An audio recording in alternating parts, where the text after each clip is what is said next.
दोस्तों, अनअकैडमी आपके लिए लेके आया है अनअकैडमी प्रोडिजी टेस्ट। जी हाँ, अनअकैडमी का ऑनलाइन स्कॉलरशिप टेस्ट है जहां बच्चे आईआईटी जेईई के लिए, नीट यूजी के लिए और फाउंडेशन के लिए स्कॉलरशिप टेस्ट दे सकते हैं। 5 करोड़ रुपए के यहाँ पर प्राइजेस आपके लिए रखे गए हैं। दोस्तों, अगर आप आईआईटी जेईई और नीट में अच्छी मार्किंग लाना चाहते हैं, ऑल इंडिया रैंकिंग में आना चाहते हैं, तो आप इस बात का ध्यान रखिए कि प्रोडिजी बहुत ज़्यादा हेल्पफुल होती है। इन सभी लोगों ने लास्ट ईयर प्रोडिजी में भाग लिया था। जैसे शुएब आफ्ताब की बात करें तो इनका जो ऑल इंडिया रैंकिंग था प्रोडिजी में वो सेकंड था, और जब रिजल्ट आया 2020 नीट यूजी का तो उनका ऑलरेडी ऑल इंडिया रैंकिंग 1 था। यहाँ पर अगर कार्तिकेय अग्रवाल की बात करते हैं तो प्रोडिजी में इनका रैंकिंग 9 था ऑल इंडिया रैंकिंग। जब नीट यूजी का रिजल्ट आया तो ऑल इंडिया रैंकिंग इनका रहा 21st। साथ ही में रौनक डालमिया और मंथान डालमिया का भी उसी तरह से आप देख सकते हैं, यहाँ पर प्रोडिजी का उनका रैंकिंग है और ये ऑल इंडिया रैंकिंग है। दोस्तों, ये जो हमारी स्कॉलरशिप एग्ज़ाम होने वाली है 24 और 25 ऑफ अप्रैल को होने वाली है, इसके लिए आप इनरोलमेंट कर सकते हैं। और इनरोलमेंट के लिए यहाँ पर इनवाइट कोड जो है आप पवन वाघ इनवाइट कोड यूज़ कर सकते हैं। जो बच्चे प्रोडिजी में बहुत अच्छा परफॉर्म करेंगे उन्हें चांस मिलेगा कोलकाता नाइट राइडर के प्लेयर्स के साथ मिलने का। जी हाँ दोस्तों, एक बड़ा ही अमेजिंग ये ऑफ़र है, इसे तो आप लाइफ लॉन्ग भूलने वाले नहीं हैं। साथ ही में आपको आगे बता दूं मैं कि 5 करोड़ की स्कॉलरशिप में क्या क्या आपको मिलने वाला है। तो you can win amazing prizes like MacBook, iPhone, iPad, Amazon Echo and scholarship worth 5 crore rupees. तो आप सभी के लिए अनअकैडमी एक बहुत बड़ा ऑफ़र लेके आया है, एक बहुत बड़ी स्कॉलरशिप लेके आया है। दोस्तों, आप यहाँ पर देख सकते हैं कि आईआईटी जेईई के अलग अलग ईयर के जो बच्चों ने टारगेट करके रखे, जैसे जो बच्चे 2021 में इस एग्ज़ाम को देने वाले हैं उनका स्कॉलरशिप टेस्ट 24 अप्रैल को होने वाला है। जो 2022 में एग्ज़ाम देने वाले हैं उन लोगों के लिए उनका जो स्कॉलरशिप टेस्ट होगा वो 25 अप्रैल को होने वाला है 11 AM को। और जो स्टूडेंट्स 2023 में आईआईटी जेईई देने वाले हैं उनका एग्ज़ाम 25 अप्रैल को होने वाला है 1 PM से लेकर 2:30 PM तक। उसी तरह से नीट की भी डेट्स दे के रखिए आपको। जो 2021 में देने वाले हैं उनकी 24 अप्रैल को, जो 2022 में देने वाले हैं उनकी 25 अप्रैल को, और जो 2023 में देने वाले हैं उनकी 25 अप्रैल को। और जो बच्चे 9-10 के हैं, foundation for class 9-10 moving students, वो 24 को दे सकते हैं, 3 PM को एग्ज़ाम होने वाली। और foundation of class 8th and 9th moving students वो जो है 24 ऑफ अप्रैल को यहाँ पर पार्टिसिपेट कर सकते हैं, यहाँ पर उनकी एग्ज़ाम होनी है। दोस्तों, इनरोलमेंट कर लीजिए और इनवाइट कोड जो है पवन वाघ यूज़ कर सकते हैं। साथ में मैंने आपको ये यहाँ पर लिंक दे के रखी है, इस लिंक की मदद से आप जाके इनरोलमेंट कर सकते हैं। ये लिंक हमने डिस्क्रिप्शन में भी दे के रखी है, वहाँ से आप इनरोलमेंट कर लीजिए। आशा करता हूँ कि आप अनअकैडमी प्रोडिजी में बहुत अच्छे से परफॉर्म करेंगे। Let's crack it.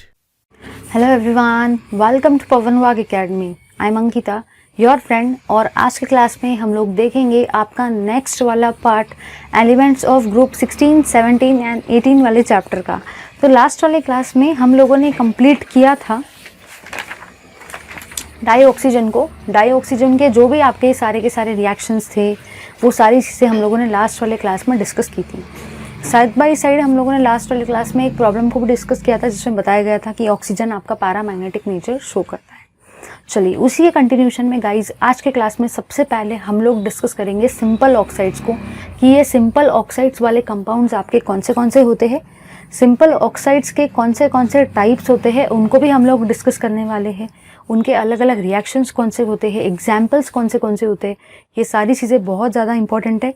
कभी कभी यहाँ से आपको MCQ टाइप का क्वेश्चन भी देखने को मिलता है या तो वेरी शॉर्ट आंसर क्वेश्चन भी देखने को मिलता है। चलिए, तो ज़्यादा टाइम वेस्ट किए बिना डिस्कस करते हैं अपने इस पार्ट को। तो सबसे पहले हम लोग डिस्कस कर रहे हैं सिंपल ऑक्साइड को। Simple oxide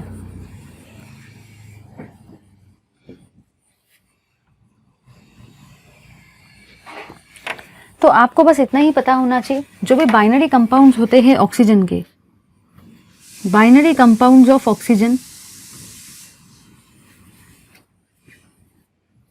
binary compounds of oxygen with other elements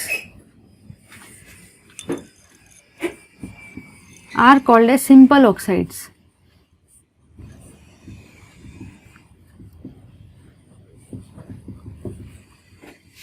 ठीक है, जरा ध्यान देना। कहना मुझे ये है कि अगर सपोज आपने कोई भी एक एलिमेंट लिया, लेट अस से X लिया, Y लिया, Z लिया, कोई भी कंपाउंड आप ले लो, जब ये ऑक्सीजन के साथ में एक बॉन्ड बनाता है, जब ये ऑक्सीजन के साथ में कंपाउंड का फॉर्मेशन करता है, तो ऐसे कंपाउंड को हम लोग क्या बोलते हैं? ऑक्साइड। मतलब जाहिर सी बात है, आप कोई भी कंपाउंड लो, Y लो, Z लो, कोई फर्क नहीं पड़ता, लेकिन उसके साथ में क्या होना चाहिए? ऑक्सीजन होना चाहिए, तभी जाके उसको हम लोग क्या बोलते हैं? ऑक्साइड बोलते हैं। तो binary compound of oxygen with other element, कोई भी एलिमेंट के साथ ऑक्सीजन का अगर बाइनरी कंपाउंड आप लेते हो तो उसको हम लोग क्या बोलते हैं? Simple oxide. क्लियर हो गया? चलिए मूव करेंगे आगे की तरफ। अब जो भी गाइस ये आपका सिंपल ऑक्साइड्स होते हैं ना, सिंपल ऑक्साइड्स, ये सिंपल ऑक्साइड्स आपके टोटल 4 टाइप्स के होते हैं। सिंपल ऑक्साइड्स टोटल कितने टाइप्स के होते हैं? 4 टाइप्स के। यूजुअली सबको लगता है कि ऑक्साइड सिर्फ और सिर्फ 3 टाइप्स के होते हैं, ऐसा बहुत लोगों का थिंकिंग होता है, but actually oxide total 4 types के होते हैं। जो पहला टाइप होता है वो होता है आपका एसिडिक ऑक्साइड। सबको पता है अगर एक है एसिड तो दूसरा क्या रहेगा? बेस रहेगा, बेसिक ऑक्साइड। अगर एक है बेस तो तीसरा क्या रहेगा? Neutral oxide. बस ये हर किसी को पता होता है, इतना पार्ट तो हर किसी को पता है, क्योंकि आप लोगों ने पीएच स्केल में पढ़ा था, याद है? एसिड, बेस और न्यूट्रल, बिल्कुल वही वाली चीज़ है। एसिडिक ऑक्साइड, ठीक है, बेसिक ऑक्साइड और न्यूट्रल ऑक्साइड। लेकिन एक और टाइप का ऑक्साइड होता है जो आपको याद रखना है गाइज, वो होता है आपका एम्फोटेरिक ऑक्साइड। कौन सा ऑक्साइड? एम्फोटेरिक ऑक्साइड होता है, ठीक है। तो आप लोगों ने यहाँ पे क्या देखा? जो भी बाइनरी कंपाउंड होते हैं अलग अलग एलिमेंट्स के ऑक्सीजन के साथ में, उसको हम लोग ऑक्साइड बोलते हैं। ऑक्साइड टोटल आपके 4 टाइप्स के होते हैं, एसिडिक, बेसिक और न्यूट्रल। आपको पता था, एक और एडिशन मैंने करवाया है एम्फोटेरिक ऑक्साइड का, ठीक है। अब हम लोग एक एक चीज़ों को साइमल्टेनियसली डिस्कस करेंगे, इनके रिएक्शंस देखेंगे, इनके एग्जाम्पल्स देखेंगे और देखेंगे कि ऐसी कौन सी प्रॉपर्टी को ये शो करते हैं। चलिए, तो उससे पहले आप लोग इसका स्क्रीनशॉट ले लो एक बार। चलिए गाइस, सबसे पहले हम लोग देखेंगे हमारे एसिडिक ऑक्साइड को। सबसे पहले हम लोग डिस्कस कर रहे हैं फर्स्ट टाइप के ऑक्साइड को, जिसका नाम है एसिडिक ऑक्साइड। देखो, एसिडिक ऑक्साइड में हमको क्या डिस्कस करना है वो हम लोग देख लेते हैं। एसिडिक ऑक्साइड आपका क्या कहता है? एसिडिक ऑक्साइड आपका ये कहता है कि एसिडिक ऑक्साइड में जब भी आप पानी को डालते हो, एसिडिक ऑक्साइड में जब भी आप पानी को डालते हो तो हमेशा आपको एसिड ही मिलता है। जाहिर सी बात है, आप सबको पता है कि अगर आपने कभी सांप को देखा होगा, स्नेक को देखा होगा, तो आपको स्नेक से मतलब इस सांप से क्या मिलता है? जहर ही मिलता है। In the same fashion poison ही मिलता है ना, क्योंकि स्नेक पॉइजनस होते हैं, तो स्नेक से आपको क्या मिलता है? पॉइजन मिलता है। इन द सेम फैशन अगर आप एसिडिक ऑक्साइड को लोगे तो है तो ऑक्साइड ही ना, है तो वो एसिडिक ऑक्साइड ना, भली वो ऑक्साइड हो कोई भी हो, लेकिन किसका ऑक्साइड है? Acidic oxide. एसिड का ऑक्साइड क्या मिलेगा? एसिड ही मिलेगा ना। तो एसिडिक ऑक्साइड में जब पानी को डालते हैं तो क्या मिलता है? एसिड मिलता है। नेक्स्ट आ जाओ, अगर आपने कहीं पे भी एसिडिक ऑक्साइड को लिया, ये प्रॉपर्टी आपको पता होना चाहिए, इसके अंदर अगर हम लोगों ने बेस डाला तो क्या बनेगा? बहुत सारे लोग सोचते हैं, आधे लोग सोचेंगे हाँ मैम ये तो बहुत ही ईजी है, इसमें क्या है? एसिडिक ऑक्साइड में जब पानी को डालते हैं तो मुझे एसिड मिलता है। सबको पता है भाई, है तो एसिडिक ना, पानी डालेंगे तो एसिड ही देगा ना। बट अगर केस दूसरा आ जाए, एसिडिक ऑक्साइड में आपको बेस डालने के लिए बोला जाए, तो अब सब लोग सोच विचार में पड़ जाते हैं कि क्या होने वाला है, लेकिन है एकदम इजी रिएक्शन, समझते। देखो, सब ने पढ़ा है, बचपन से पढ़ा है कि जब भी एसिड बेस के साथ रिएक्ट करता है तो हमेशा क्या मिलता है? सॉल्ट प्लस पानी। सबको पता है ये वाली चीज़, तो बस याद रखना है कि जब भी एसिडिक ऑक्साइड में पानी डालते हैं तो हमेशा आपको एसिड मिलता है। सेकेंड थिंग, एसिडिक ऑक्साइड में जब भी आप लोग बेस को डालते हो तो पता है ना, एसिड प्लस बेस क्या होता है? सॉल्ट प्लस पानी। बस इतनी चीज़ दिमाग में आप लोग फिट कर लो, ठीक है। चलिए देखेंगे हम लोग ये दोनों रिएक्शन के, मुझे एग्जाम्पल को देखना है। सबसे पहले मैं फर्स्ट रिएक्शन के एग्जाम्पल को देख रही हूँ। फर्स्ट रिएक्शन के हम लोग एग्जाम्पल को देखते हैं। सपोज गाइज मैंने लिया है SO2। SO2 मैंने लिया है। SO2 के अंदर में मैं किसको डाल रही हूँ? SO2 के अंदर में मैं पानी को डाल रही हूँ। SO2 जो कि आपके सल्फर का ऑक्साइड है, उसके अंदर मैंने पानी को डाला, तो मुझे क्या मिलने वाला है? कुछ भी नहीं करना है, ज़्यादा दिमाग नहीं लगाना है। यहाँ पे क्या है? यहाँ पे H2 है, इसलिए मैंने क्या लिखा? H2। यहाँ पे क्या है? S, इसलिए मैंने लिखा S। टोटल ऑक्सीजन कितने हैं? यहाँ पे 2 है, यहाँ पे 1 है। 2 + 1 कितना होता है? 3 होता है, इसलिए क्या आएगा? H2SO 3 times. ठीक है, इसका नाम क्या होता है? इसका नाम होता है आपका सल्फ्यूरस एसिड, सल्फ्यूरस एसिड। और ये गैस का नाम क्या होता है? Sulphur dioxide. ठीक है, अब हम लोग सेकेंड रिएक्शन के एग्जाम्पल को देख लेते हैं। सेकेंड वाले एग्जाम्पल को हम लोग देखेंगे। तो सेकेंड वाले एग्जाम्पल में आप लोगों ने देखो क्या ऑब्जर्व किया कि अगर आप लोग SO3 लेते हो और SO3 में अब मैं बेस डाल रही हूँ, बेस मतलब लेटर से मैंने NaOH को लिया है, ये आपका बेस है। सबसे पहले केस में मैंने क्या किया गाइस, देखो मैंने SO2 को लिया और पानी डाल के देखा तो सच में ये एसिड ही मिला मुझे। सेकेंड एग्जाम्पल मैंने क्या देखा, मैंने SO3 को लिया और उसके अंदर में बेस डाला। और सबको ये बात बहुत अच्छे से पता है कि जब भी एसिड बेस के साथ रिएक्ट होता है तो हमेशा क्या बनता है? सॉल्ट प्लस पानी। बट आधे लोगों को तो है ना ये रिएक्शन ही करते नहीं आती, पता नहीं क्यों नहीं आती है, वो तो वही जाने, लेकिन उनको ये रिएक्शन करते ही नहीं आती है। आप सबको पता होना चाहिए कि जब भी SO3 NaOH के साथ में रिएक्ट होता है तो हमेशा वहाँ पे Na2SO4 बनता है और ये NO2SO4 क्या है? ये आपका सॉल्ट है और साइड बाय साइड क्या बनेगा? पानी बनेगा। बैलेंस आप कर लेना अगर नहीं किया है तो। ठीक है, ये होता है आपका सॉल्ट और ये होता है आपका वाटर। देखो बिल्कुल यही वाली रिएक्शन है। एसिड में जब बेस को डाला जाता है तो सॉल्ट प्लस पानी बनता है। फिर से मैंने एसिड को लिया, एसिड का ऑक्साइड लो बट है तो एसिड ना, बेस को डाला, सॉल्ट प्लस पानी मिला। ठीक है, चलिए इसके बाद में हमें ये पता होना चाहिए कि ऐसे कौन सी चीज़ें हैं जो आपके एसिडिक ऑक्साइड का एग्जाम्पल है। हम वो सारे के सारे एग्जाम्पल्स को भी देख लेते हैं एक बार।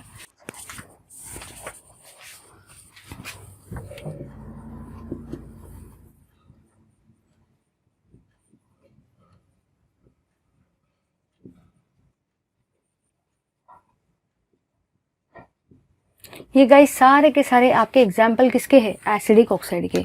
तो आपको एसिडिक ऑक्साइड में क्या क्या पार्ट याद रखना है कि जब भी आप एसिडिक ऑक्साइड में पानी डालते हो तो आपको हमेशा उससे एसिड ही मिलता है। एसिड में पानी डालेंगे तो एसिड ही बनेगा।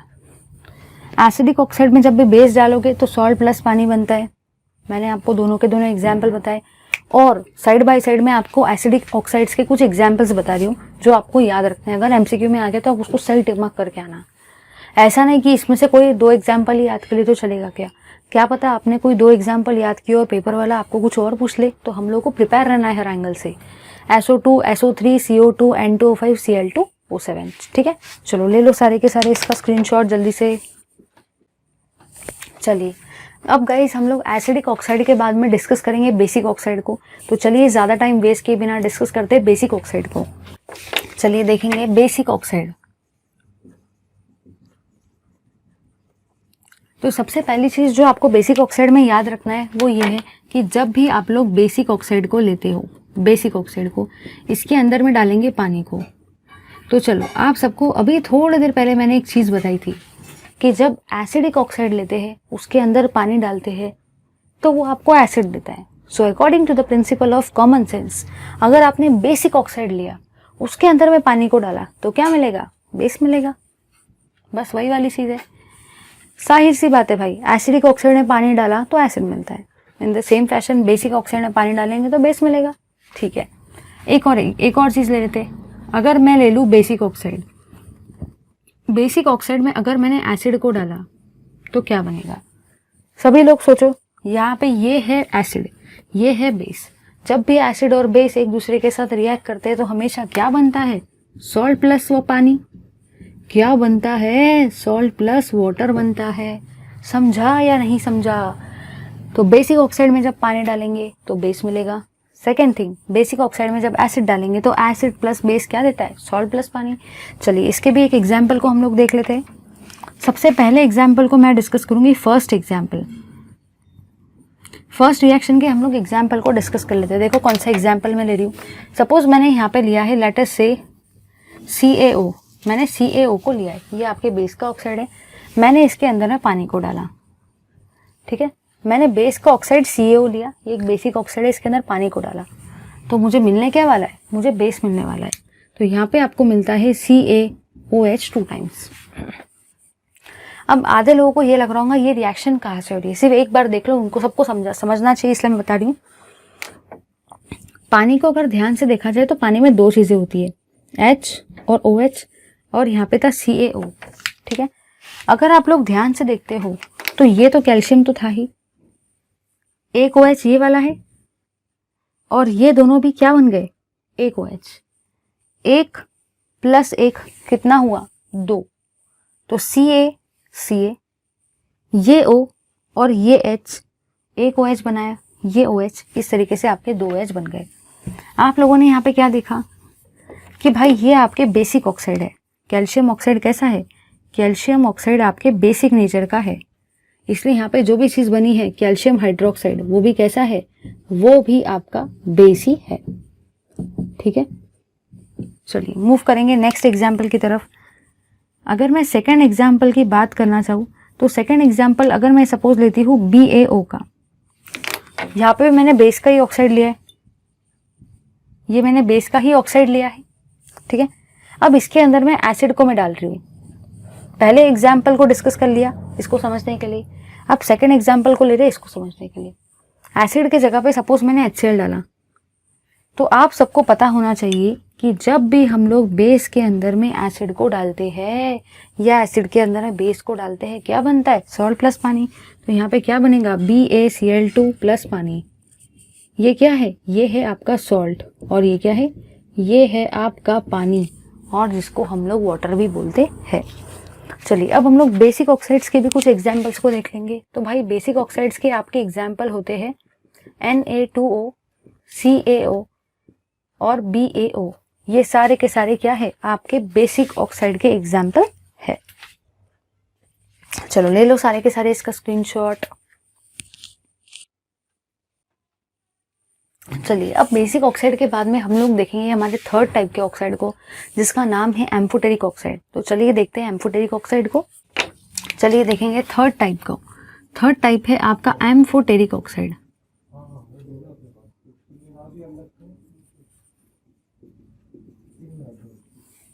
देखो सबसे पहली बात तो आपको पता होना चाहिए, ये एक ऐसा oxide which react with both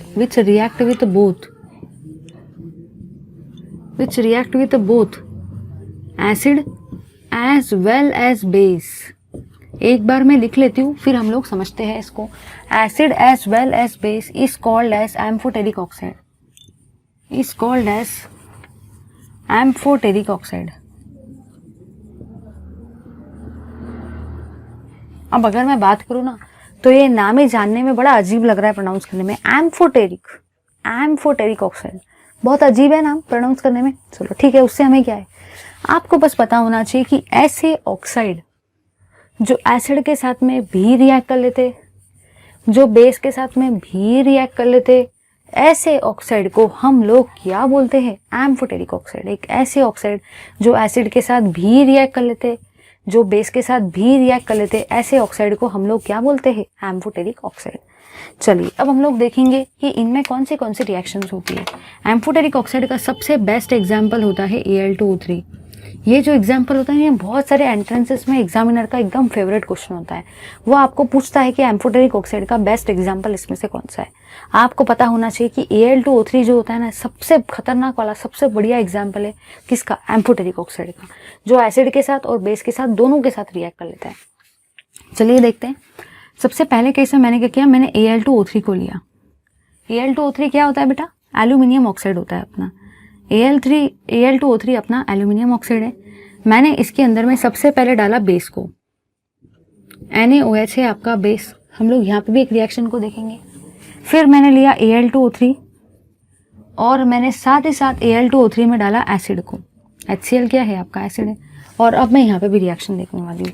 जैसे कि अभी हम लोगों ने डेफिनेशन में देखा कि जो भी आपका Al2O3 है वो एक एम्फोटेरिक ऑक्साइड है, वो एसिड और बेस दोनों के साथ में रिएक्ट करता है। तो चलिए देखेंगे, जब Al2O3 मतलब ही आपका एल्यूमिनियम ऑक्साइड बेस के साथ में मतलब ही NaOH के साथ में रिएक्ट करता है तो क्या प्रोडक्ट बनता है, देखते हैं। यहाँ पे आपका प्रोडक्ट बनता है Na3AlOH 6 टाइम्स।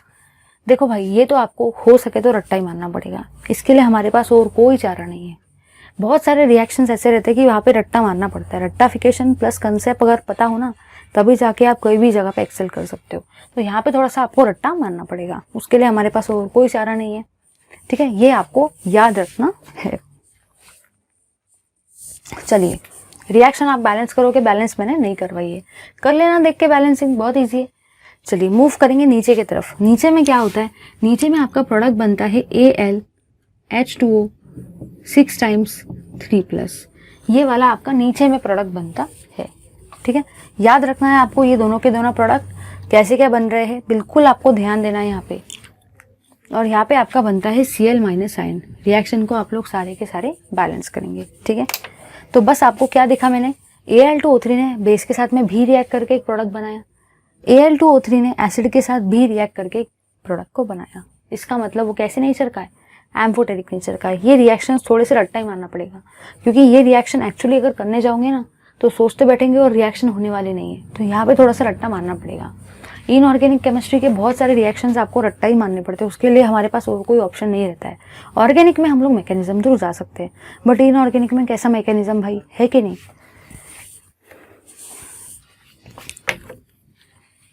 ठीक है, चलिए अब हम लोग देखेंगे हमारे न्यूट्रल वाले ऑक्साइड को। न्यूट्रल ऑक्साइड के लिए नेक्स्ट स्लाइड ले लेते हैं, पहले इसका स्क्रीनशॉट ले लो सारे के सारे। तो फोर्थ हम लोग डिस्कस कर रहे हैं न्यूट्रल ऑक्साइड। ठीक है, देखते हैं, एक ऐसा oxide, the oxide which do not react with, the oxide which do not react with acid as well as base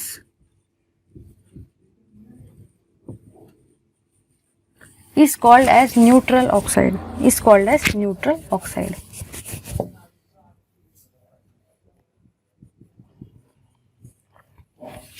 चलिए देखते हैं, इसके एग्जाम्पल को भी मैं लिख लेती हूँ, फिर आपको समझाती हूँ सारी की सारी चीज़ें।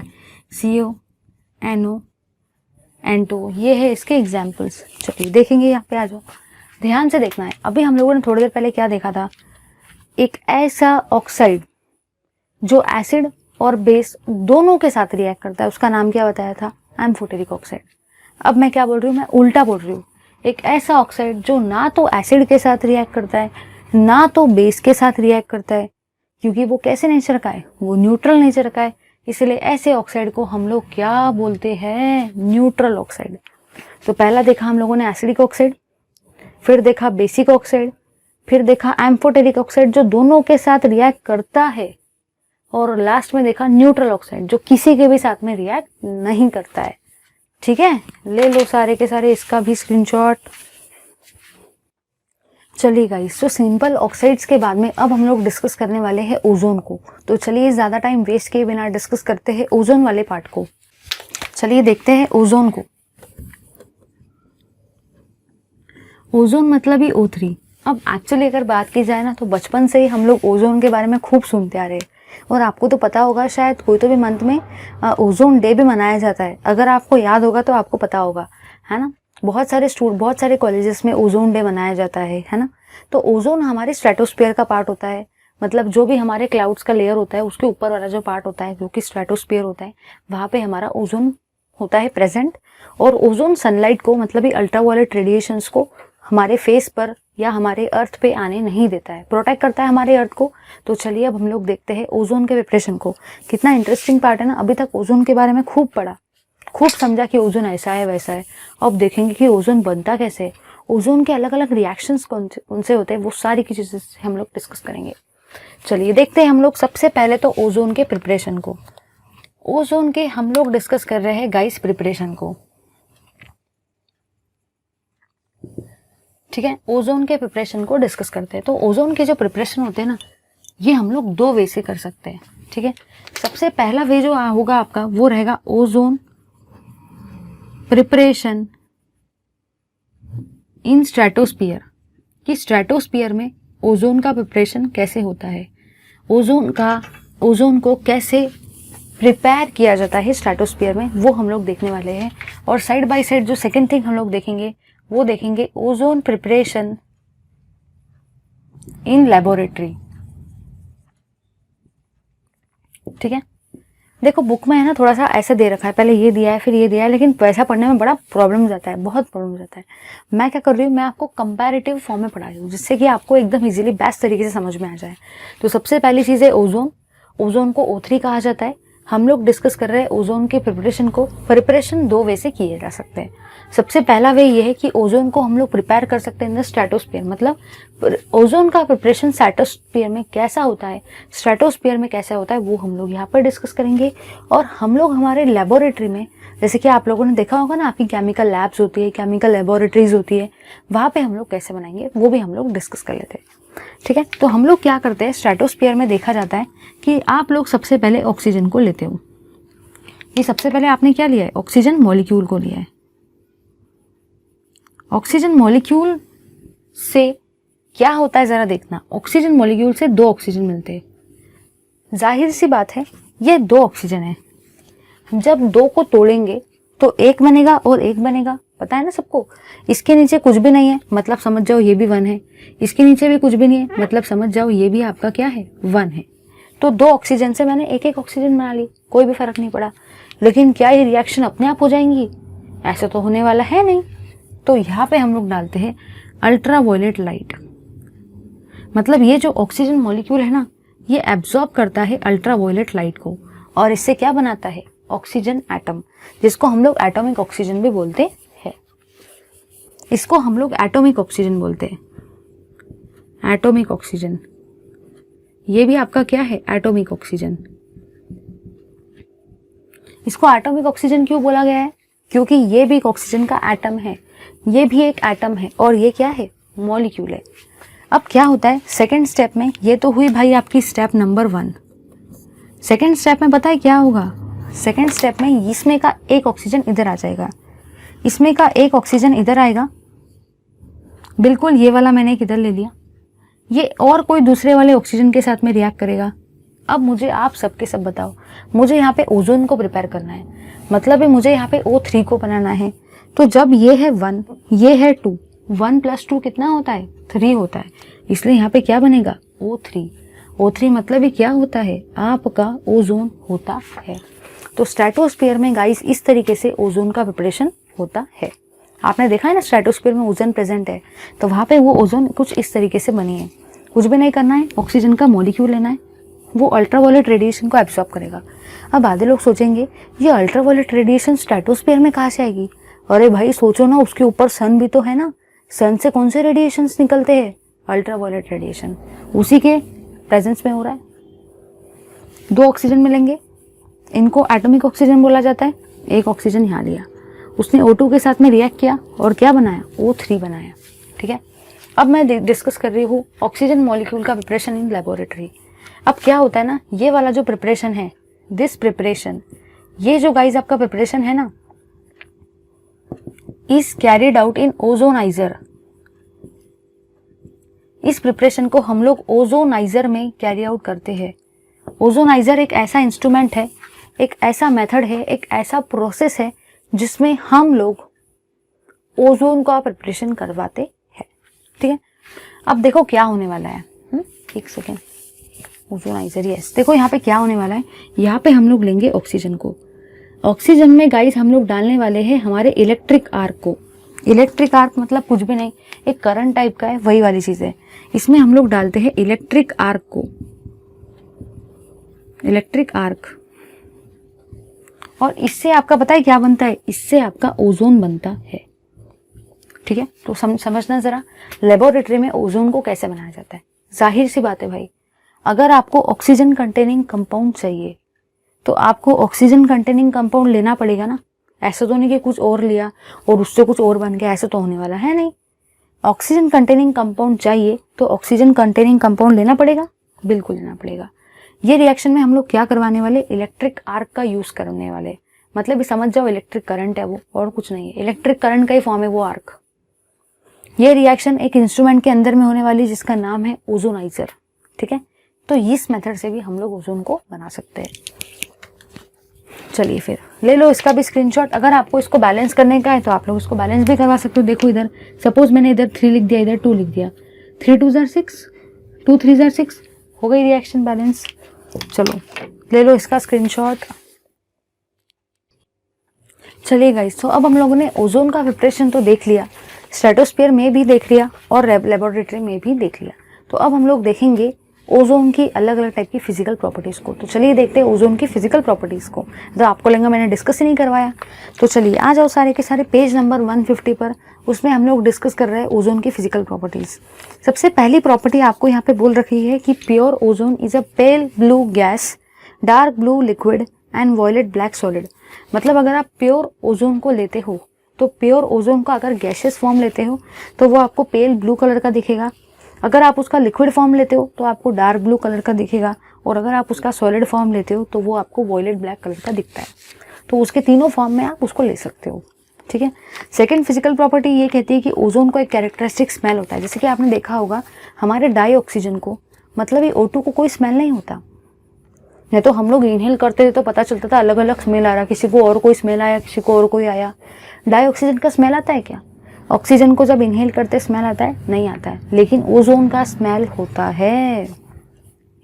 तीसरी थिंग, अगर आप इसको ज़्यादा अमाउंट में इनहेल कर लेते हो तो इससे आपको नौजिया और हेडेक भी हो सकता है। बहुत ज़्यादा सर दुखता है, बहुत ज़्यादा सर पेन करने लगता है अगर आपने हायर कंसनट्रेशन में ओजोन को इनहेल कर लिया तो लास्ट इसकी जो फिजिकल प्रॉपर्टी वो ये कहता है कि ओजोन आपका डायमैग्नेटिक नेचर का होता है। मतलब ओजोन मतलब ही O3, जिसमें सारे के सारे इलेक्ट्रॉन्स का पेयरिंग हो जाता है, एक भी इलेक्ट्रॉन अनपेयर नहीं रहता है, इसलिए वो कैसे नेचर का रहता है? डायमैग्नेटिक, ठीक है।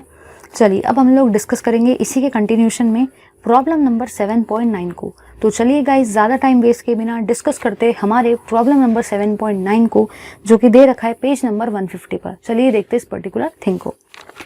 चलिए डिस्कस करते हैं प्रॉब्लम 7.9 को। प्रॉब्लम 7.9 में आपको बोल रखा है high concentration of ozone can be dangerously explosive explain. वो आपको ये बोल रहा है कि अगर ओजोन का मतलब ही O3 का अगर हाई कंसंट्रेशन हो जाए, अगर ओजोन का या O3 का हाई कंसंट्रेशन हो जाए तो वो हमारे हेल्थ के लिए बहुत ज़्यादा एक्सप्लोजिव होता है, बहुत ज़्यादा खतरनाक होता है, बहुत ज़्यादा डेंजरस होता है। अगर ओजोन का कंसंट्रेशन इंक्रीज हो जाए तो बहुत ज़्यादा एक्सप्लोसिव होता है। तो कैसे एक्सप्लोसिव होता है चलिए उसको देखते हैं, ठीक है। यहाँ पे आप लोगों ने ये ऑब्जर्व किया, सबसे पहली बात तो आपको पता होना चाहिए कि डेल्टा H का मतलब एंथैल्पी होता है। एंथैल्पी का मतलब ही क्या होता है? हीट चेंजेस, ठीक है। डेल्टा S का मतलब एंट्रोपी होता है, ठीक है। एंट्रोपी का मतलब ही डिसऑर्डर होता है। ये मैंने आपको फिजिकल केमिस्ट्री में थर्मोडायनेमिक्स और केमिकल काइनेटिक्स दोनों में बताया था। और साइड बाय साइड एक आपका डेल्टा G होता है, जिसका नाम क्या होता है? Gibbs free energy. और गिब्स फ्री एनर्जी जो होता है वो आपके सिस्टम का फ्री एनर्जी होता है, ठीक है। आपको यहाँ पे बस इतना ही याद रखना है कि जो भी डेल्टा H होता है वो डायरेक्टली प्रोपोर्शनल होता है डेल्टा G को, और इन्वर्सली प्रोपोर्शनल होता है डेल्टा S को, ठीक है। इतनी चीज़ अगर पता हो तभी जाके हम इसका जस्टिफिकेशन दे सकते हैं। अब ये वाली चीज़ें जो है ना, ये बुक में नहीं दी है, आपको बुक में डायरेक्ट आंसर दे के रखा है। उनको लगता है सारे के सारे स्टूडेंट्स एकदम एक्सपर्ट है, बेसिक कुछ भी बताते ही नहीं वो लोग, हर बार ही ऐसा करते हैं। लेकिन आपको टेंशन नहीं लेना है, मैंने बेसिक भी बता दिया है। चलिए अब आ जाओ यहाँ पे। सबसे पहली चीज़ आप लोगों ने ये देखा कि जब आप ओजोन को लेते हो तो ओजोन दो चीज़ों में टूटता है, O2 + O। देखो भाई जाहिर सी बात है, 3 को हम लोग 2 + 1 लिख सकते कि नहीं लिख सकते? बिल्कुल लिख सकते हैं। 3 को 2 + 1 लिख सकते हैं ना। तो बस मैंने वही काम किया और कुछ भी नहीं किया, 3 को 2 + 1 लिख दिया। आप लोगों ने यहाँ पे ये देखा कि ये जो रिएक्शन होती है, ये जो रिएक्शन होती है ना, ये रिएक्शन एक्सोथर्मिक नेचर की होती है। एक्सोथर्मिक नेचर, एक्सोथर्मिक नेचर मतलब क्या होता है? जहाँ पे हीट रिलीज होती है, हीट रिलीज होती है। ये रिएक्शन आपकी एक्सोथर्मिक नेचर की है, मतलब यहाँ पे आपकी बहुत सारी हीट जो है वो रिलीज होती है।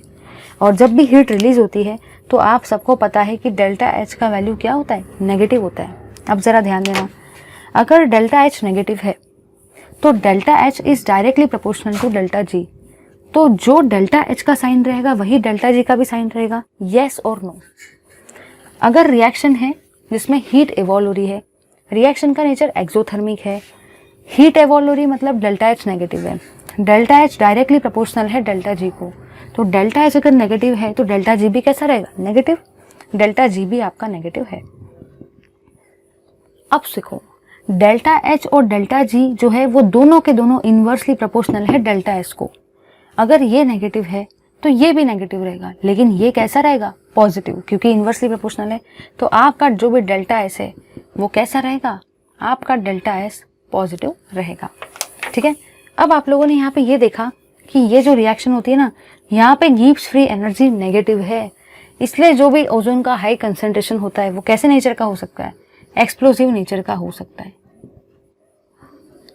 जो भी आपका ओजोन का हाई कंसंट्रेशन है, high concentration of ozone, high concentration of ozone, ये कैसे नेचर का होता है? इज ऑफ एक्सप्लोसिव नेचर, क्योंकि गिब्स फ्री एनर्जी भी नेगेटिव है, डेल्टा एच भी नेगेटिव है। इसको समझने के लिए हमें ये पार्ट पता होना चाहिए जो बुक में नहीं गिवन है। ले लो इसका भी स्क्रीनशॉट।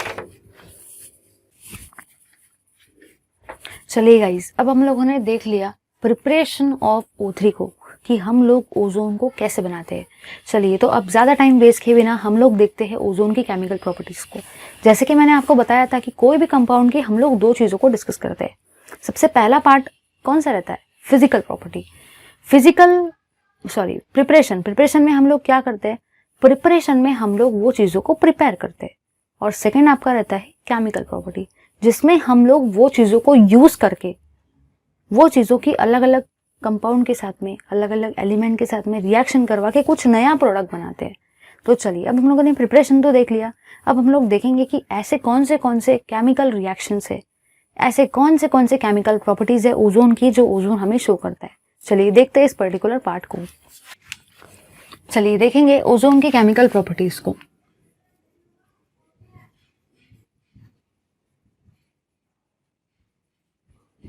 केमिकल प्रॉपर्टीज मतलब ही क्या? ओजोन के अलग अलग रिएक्शंस को हम लोग देखने वाले हैं।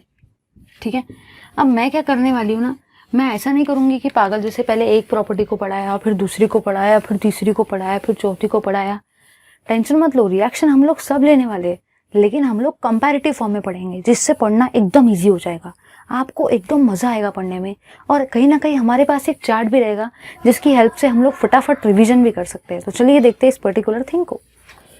तो मैं आपको बिल्कुल 4 टाइप से कुछ इस तरीके से चार्ट बना के दे रही हूँ, और इसी के अंदर में हम लोग रिएक्शंस को डिस्कस करने वाले हैं। सबसे पहली चीज़ जो हम लोग डिस्कस करेंगे भाई, वो रहता है आपका ऑक्सीडाइजिंग प्रॉपर्टी। ऑक्सीडाइजिंग प्रॉपर्टी को हम लोग डिस्कस करने वाले हैं कि ओजोन की ऑक्सीडाइजिंग प्रॉपर्टी कौन सी रहती है। सेकेंड पार्ट जो हम लोग डिस्कस करेंगे वो रहेगा आपका ब्लीचिंग प्रॉपर्टी। ब्लीचिंग प्रॉपर्टी को भी हम लोग देखने वाले हैं। ब्लीचिंग प्रॉपर्टी के बाद में जो तीसरी प्रॉपर्टी है वो रहती है आपकी रिड्यूसिंग प्रॉपर्टी, और फोर्थ प्रॉपर्टी रहती है आपकी ओजोन डिप्लीशन की, कि ओजोन डिप्लीशन में क्या क्या होने वाला है। हम लोग ये चारों के चारों प्रॉपर्टीज को डिस्कस करेंगे साइमल्टेनियसली, बिल्कुल सिस्टमैटिकली डिस्कस करने वाले हैं। पहले इस प्रॉपर्टी को देखेंगे, फिर इस प्रॉपर्टी को देखेंगे, फिर हम लोग इस प्रॉपर्टी को देखेंगे, और फिर हम लोग उसको देखेंगे। ऐसे हम लोग चारों प्रॉपर्टीज़ को एकदम कंपैरेटिव फॉर्म में डिस्कस करेंगे, बहुत मज़ा आएगा पढ़ने में। तो चलिए देखते हैं इसको। ठीक है, चलिए सबसे पहली रिएक्शन जो मैं ले रही हूँ आपकी, वो ले रही हूँ PbS + O3।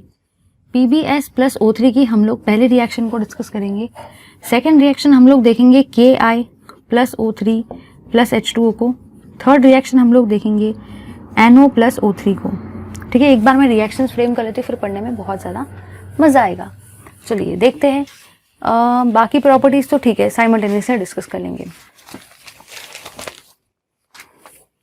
देखो यहाँ पे आप लोग देखेंगे तो मैंने हर जगह पे O3 को लिया है। O3 दिख रहा है आपको, बाकी कुछ भी हो बट O3 लिया है। क्यों लिया है?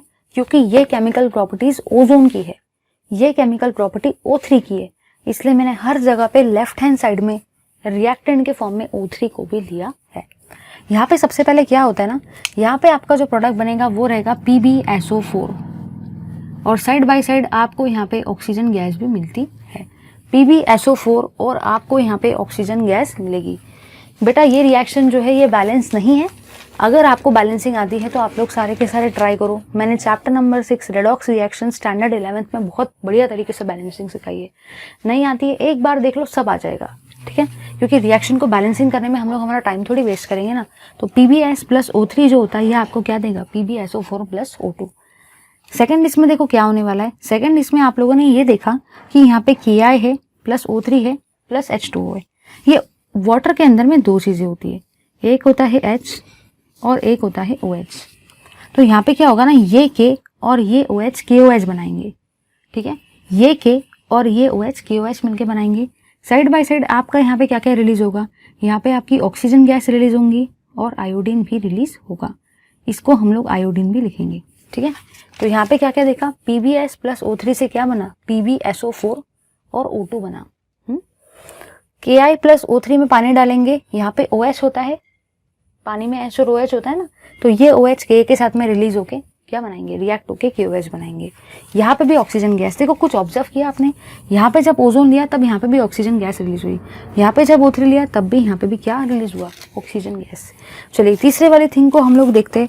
तीसरे वाले थिंग में क्या होने वाला है, यहाँ पे जब आपने NO लिया है, इसके अंदर में ऑक्सीजन डाला, O3 डाला, ओजोन डाला, तो यहाँ पे आपका बनता है NO2 प्लस O2। सारी की सारी रिएक्शंस आपको बैलेंस करना है। कुछ ऑब्जर्व किया, हर जगह पे जब भी आपने O3 को लिया लेफ्ट हैंड साइड में एज अ रिएक्टेंट, तो O2 मतलब ये ऑक्सीजन हमेशा as a side product, as a by product आपका निकला, ठीक है। ये सारी चीज़ें तो ठीक है। अब आधे लोग बोलेंगे हमको कैसे पता रहेगा कि ये रिएक्शन ऑक्सीडाइजिंग नेचर की है, हमको कैसे पता चलेगा कि ये ऑक्सीडाइजिंग प्रॉपर्टी है ओजोन की, मुझे कैसे पता चलेगा कि ये रिएक्शन का नाम ऑक्सीडेशन है। तो आप सबको पता है जो रिएक्शन में एडिशन होता है ऑक्सीजन का, उसको क्या बोलते हैं, ऑक्सीडेशन। देखो भाई देखो, यहाँ पे भी ऑक्सीजन का एडिशन हुआ है। पहले यहाँ पे ऑक्सीजन था क्या, देखो देखो जल्दी देखो, पहले यहाँ पे कोई ऑक्सीजन था क्या, नहीं था, अब ऑक्सीजन आया ना, ऑक्सीजन का एडिशन हुआ है, ऑक्सीडाइजिंग ही प्रॉपर्टी रहेगा ना, ऑक्सीडेशन ही रिएक्शन रहेगा ना।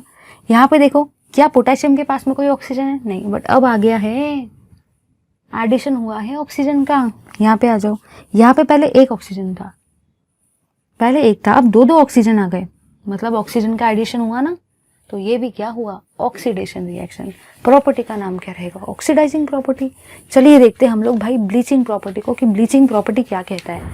तो भाई ब्लीचिंग प्रॉपर्टी जो होता है ना, वो आपको ये कहता है कि सबसे पहले O3 जो होता है, मतलब जो भी आपका ओजोन होता है, वो दो चीज़ों में टूटता है। सबसे पहली चीज़ जो वो टूटता है वो रहता है O2 और ये रहता है O, ठीक है। ये तो ओजोन है, ये आपके ऑक्सीजन का मॉलिक्यूल है, और ये जो होता है ना, ये आपका होता है नेसेंट ऑक्सीजन। इसको हम लोग नेसेंट ऑक्सीजन बोलते हैं, ठीक है। जाहिर सी बात है 3 को हम लोग कैसे लिख सकते हैं, 2 + 1, देखो इधर ये है 3 को मैंने कैसे लिखा, 2 + 1, कोई फर्क पड़ता है क्या, नहीं लिख सकते। अब क्या होगा ना, ब्लीचिंग प्रॉपर्टी में देखो क्या होता है। फिर यहाँ पे आप लोगों ने कोई भी कलर्ड मैटर को लिया, कलर्ड मैटर को हम लोग लेंगे। कलर्ड मैटर मतलब भी क्या होगा, जरा देखो, आप कोई भी एक वेजिटेबल को ले लो, लेट्स से आपने पत्ता गोभी को ले लिया। पत्ता गोभी ग्रीन कलर की होती है, पता है ना सबको, कैबेज पत्ता गोभी ग्रीन कलर की होती है। इस ग्रीन कलर के ऊपर में जब गलती से भी आपने ओजोन डाल दिया, गलती से भी आपने उस ग्रीन कलर के ऊपर में, ग्रीन कलर की पत्ता गोभी के ऊपर में, या कोई भी पत्ता गोभी ले लो, या कोई भी वेजिटेबल ले लो, कोई भी कलर मैटर ले लो, जब आपने उसके अंदर में ओजोन को डाल दिया, गलती से भी ओजोन चले गया, तो ओजोन में दो चीजें रहती है, O2 + O। O2 तो गैस है, वो उड़ जाएगा, बट ये जो O है ना, ये O उस कलर्ड वाले मैटर के साथ में रिएक्ट होगा और उसको कलर लेस बना देता है, कलर लेस। देखो इधर क्या होगा, ये कलर्ड मैटर था, इसके अंदर में जब मैं इस O को डालूंगी, इस नेसेंट ऑक्सीजन को डालूंगी, तो ये कलर्ड मैटर से कलर लेस बन जाएगा,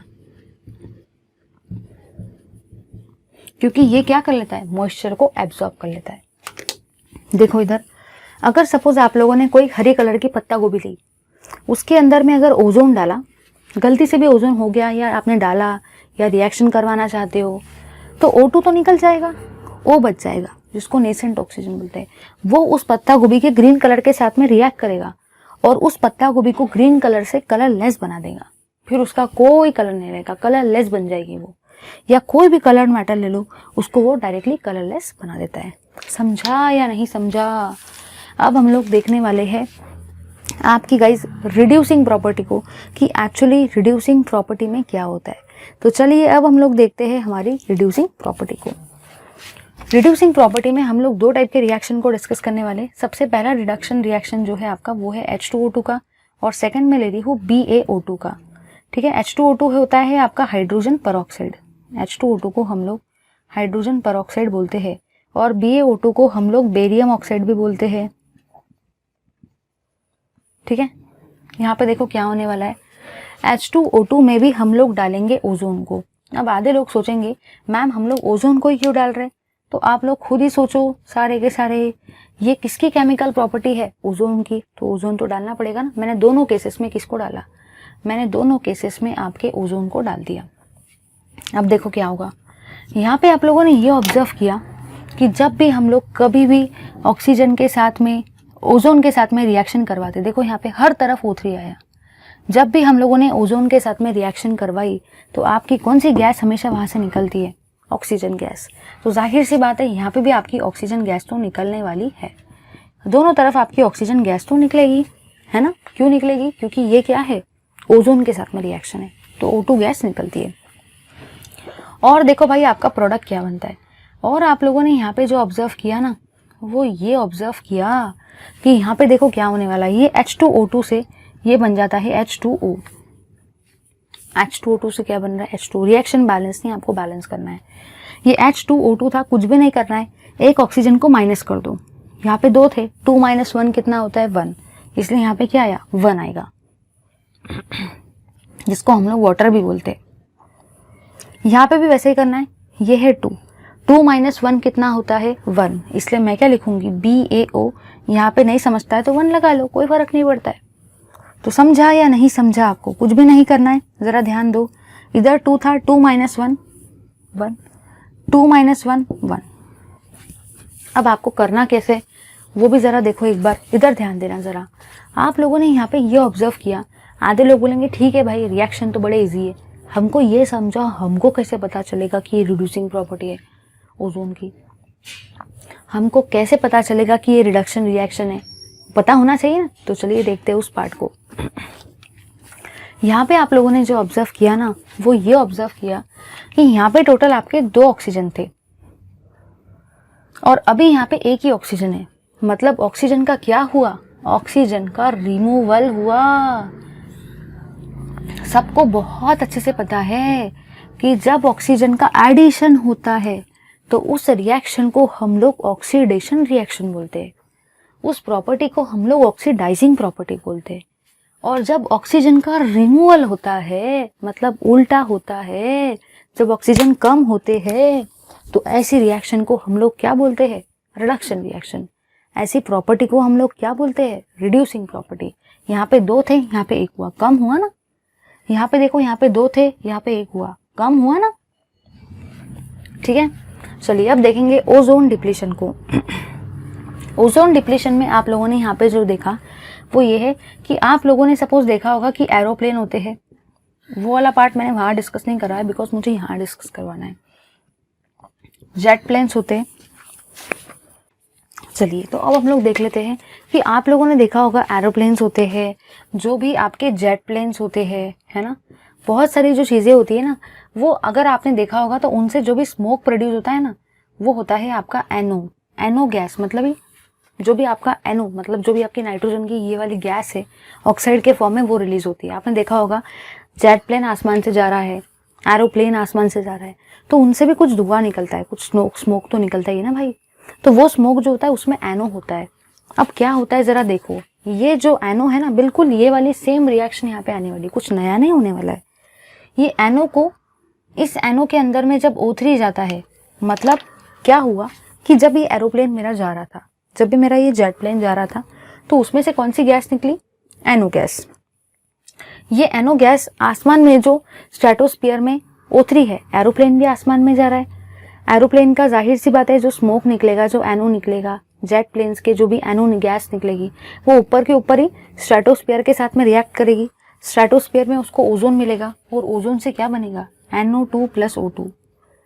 मतलब आप लोगों ने यहाँ पे क्या देखा कि जो भी आपकी ओजोन थी, ओजोन का क्या हुआ, ओजोन का डिप्लीशन हुआ स्ट्रेटोस्फीयर में। इसलिए ये जो रिएक्शन होती है ये ओजोन के डिप्लीशन में होती है। ये वाली सेम रिएक्शन यहाँ पे आई है। लेकिन मुझे डिस्कस करवाना था इसका एप्लीकेशन, इसलिए मैंने ओजोन डिप्लीशन एज एक टॉपिक करके आपका लिया, ठीक है। और आप लोगों ने सुना होगा कि बहुत सारे लोग परफ्यूम्स लगाते हैं, आप लोग भी शायद यूज़ करते होंगे। तो परफ्यूम्स में भी क्लोरोफ्लोरोकार्बन होता है। फ्रिज में जो हम लोग रेफ्रिजरेंट यूज़ करते हैं उसमें भी क्लोरोफ्लोरोकार्बन होता है। और जो भी आपके व्हीकल्स के गैसेज होते हैं, है ना, कार्बन मोनोऑक्साइड, डाइऑक्साइड, ये भी सारे ओजोन्स को बहुत ज़्यादा इफेक्ट करते हैं, ठीक है। तो ये सारी थी भाई आपकी केमिकल प्रॉपर्टीज़ ऑफ ओजोन। ये सारी की सारी केमिकल प्रॉपर्टीज़ ऑफ ओजोन को मैंने बिल्कुल एक फ्रेम में व्हाइट बोर्ड के आपको दे दिया है एकदम बेस्ट तरीके से, जिससे कंपैरेटिव फॉर्म में आप इजीली पढ़ सकते हो। तो आप लोग जब नोट्स बनाएंगे, मेरी आप सबसे रिक्वेस्ट है बिल्कुल इसको ऐसे बनाना है। ले लो सारे के सारे इसका स्क्रीनशॉट। चलिए गाइस, अब हम लोग क्या करेंगे, हम लोगों ने ओजोन की प्रिपरेशन को देख लिया, ओजोन के केमिकल प्रॉपर्टीज़ को भी देख लिया, ओजोन के फिजिकल प्रॉपर्टीज़ को भी देखा, ओजोन के रिएक्शंस को भी देखा, सिंपल ऑक्साइड को भी देखा, एग्जाम्पल देखे, उनके रिएक्शन देखे। तो चलिए अब हम लोग डिस्कस करेंगे हमारे ओजोन के स्ट्रक्चर को, कि स्ट्रक्चर ऑफ ओजोन कैसा रहता है। ये भी पेपर में पूछा जाता है, तो चलिए देखते हैं इस पार्ट को। चलिए देखेंगे ओजोन के स्ट्रक्चर को। अगर मुझे आपको ओजोन का स्ट्रक्चर बताना है, तो स्ट्रक्चर ऑफ ओजोन को समझाने से पहले मुझे आपको एक और चीज़ बताना है। ओजोन मतलब ही अपना O3। आपको बस यहाँ पे ये पता होना चाहिए कि जब भी ऑक्सीजन सिंगल बॉन्ड बनाएगा, वैसे तो ऑक्सीजन मॉलिक्यूल जो होता है ना, आपका जो भी ऑक्सीजन होता है वो कुछ इस फॉर्म में एग्जिस्ट करता है, उसका फॉर्म कुछ इस तरीके से रहता है, ठीक है। तो आप लोगों ने यहाँ पे ये देखा कि अगर ऑक्सीजन 2 बॉन्ड बनाता है तो उसके पास में 2 लोन पेयर्स रहेंगी। इसी को आप ऐसा भी लिख सकते हो, अगर ऑक्सीजन 3 बॉन्ड बनाता है, सपोज ऑक्सीजन अगर 3 बॉन्ड बनाता है तो उसके पास एक ही लोन पेयर आएगा। इसी को आप ऐसा भी लिख सकते हो कि अगर ऑक्सीजन सिर्फ और सिर्फ एक ही बॉन्ड बनाता है तो उसके पास 3 लोन पेयर आएंगे। देखो जाहिर सी बात है भाई, बहुत ही सिंपल है। अगर ऑक्सीजन ने सिर्फ एक बॉन्ड बनाया ना, तो 3 लोन पेयर डालने के, एक बॉन्ड बनाया तो 3 लोन पेयर, 2 बॉन्ड बनाया तो 2 लोन पेयर, 3 बॉन्ड बनाया तो 1 लोन पेयर। मतलब जाहिर सी बात है कि आपके पास में टोटल 4 आने चाहिए। 1 बॉन्ड है तो 3 लोन पेयर, 2 बॉन्ड है तो 2 लोन पेयर, 3 बॉन्ड है तो 1 लोन पेयर। समझा या नहीं समझा? इसी को बनाने का बस और बस यही ट्रिक है, इसके अलावा और कोई ट्रिक नहीं है। अगर आपको ये ट्रिक नहीं पता ना, तो आप लोग मैक्सिमम केसेस में गलती करके आते हो और वहाँ पे आपके मार्क्स कटते हैं। आपको लगता है मैंने तो एकदम सही ड्रॉ किया था, बट वो सही नहीं रहता है। ये O3 है, O3 का मुझे स्ट्रक्चर निकालना है। मैंने O3 का स्ट्रक्चर कुछ इस तरीके से निकाल लिया। देखो भाई, यहाँ पे मैंने डबल बॉन्ड लगाया। अब आधे लोगों को ये स्ट्रक्चर हर कोई ड्रॉ करके आता है, फिर भी उसको 2 मार्क में से सिर्फ और सिर्फ हाफ मार्क ही मिलता है। उसका सबसे बड़ा रीज़न देखो क्या है, क्योंकि उसने वहाँ पे लोन पेयर्स नहीं बताए। ये तो कोई बच्चा भी ड्रॉ कर लेगा, इसमें क्या है। तो देखो इधर, यहाँ पे ऑक्सीजन ने टोटल कितने बॉन्ड बनाया, 1।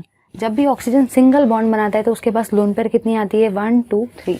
इसलिए मैंने कितनी लोन पेयर ड्रॉ की, 1 2 3। ये डॉट आधे लोग तो रट के जाते हैं कि लेफ्ट वाले इसमें डॉट 3 डालने का है, लेफ्ट वाले इसमें। रटना नहीं है भाई, कंसेप्ट है वो। 1 बॉन्ड बनाएगा तो 3 लोन पेयर। यहाँ पे ऑक्सीजन ने टोटल कितने बॉन्ड बनाए, 3 बॉन्ड बनाए। देखो 1 2 3। जब भी ऑक्सीजन 3 बॉन्ड बनाता है 1 2 3, तो उसके पास लोन पेयर कितने आते हैं, 1। यहाँ पे आ जाओ, जब भी ऑक्सीजन 2 बॉन्ड बनाता है, यहाँ पे ऑक्सीजन ने 2 बॉन्ड बनाए। जब भी ऑक्सीजन 2 बॉन्ड बनाता है तो उसके पास लोन पेयर कितने आते हैं, 2। कैसे भी लिख सकते हो इसको, ऐसा भी लिख सकते हो, इधर से भी लिख सकते हो, सब तरीके से चलता है। ये हुआ आपके ओजोन का स्ट्रक्चर। अब आप इसी को घुमा फिरा के ऐसा भी लिख सकते हो। देखो इसको, इसी को हम लोग ऐसा भी लिख सकते, कोई भी फर्क नहीं पड़ता। कुछ भी नहीं किया मैंने, इसको इधर कर दिया, कोई फर्क नहीं पड़ने वाला। जैसी चीज़ें हैं ना वो वैसी ही रहती है, कोई चेंजेस नहीं होने वाला। बिल्कुल इसको घुमा के इधर कर दिया, कोई फर्क पड़ा क्या, नहीं। तो ये सारे के सारे क्या हुए आपके स्ट्रक्चर्स ऑफ ओजोन। उसके लिए ये ट्रिक आपको पता होना चाहिए। ले लो इसका स्क्रीनशॉट। चलिए गाइस, अब हम लोग देखेंगे कि ओजोन के यूजेस कौन से होते हैं। ये भी हमको पता होना चाहिए। तो आधे लोग सोचेंगे मैम ने तो यूजेस ही डिस्कस नहीं करवाए। तो यूजेस में आपको ये पता होना चाहिए। उससे पहले I would just like to tell you one thing, कि यहाँ पे जो ये एंगल होता है, ये एंगल अप्रॉक्सीमेटली आपका 117 डिग्री का होता है। बॉन्ड लाइन नहीं भी याद रखा तो चल जाता है, बट ये एंगल एटलीस्ट आपको पता होना चाहिए। ये एंगल होता है आपका बॉन्ड एंगल, ठीक है। चलिए मैं आपको यूजेस बता देती हूँ। Ozone is use in air purification, cinema halls, tunnels, railways. आप लोगों ने देखा होगा जहाँ पे बहुत ज़्यादा पब्लिक बैठती है एक साथ में, बहुत ज़्यादा पब्लिक का एक साथ काम होता है, बहुत सारी पब्लिक गैदर होती है, जैसे कि आपका एयर प्यूरिफिकेशन करवाने के लिए सिनेमा हॉल्स में आइनॉक्स वगैरह देखा होगा ना आप लोगों ने, आइनॉक्स, बहुत सारी चीज़ें होती है।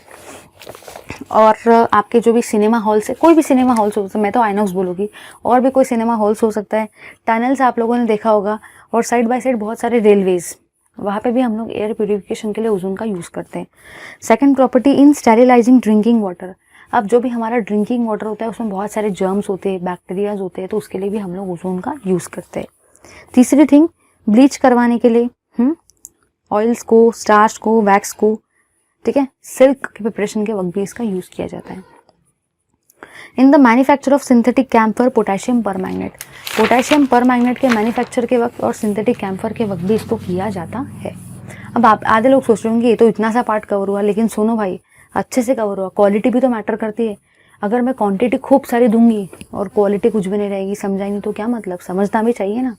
तो चलिए, thank you very much for watching this video. Please do like, share and comment and subscribe to our channel if you haven't yet subscribed, and keep watching my videos. Thank you very much everyone.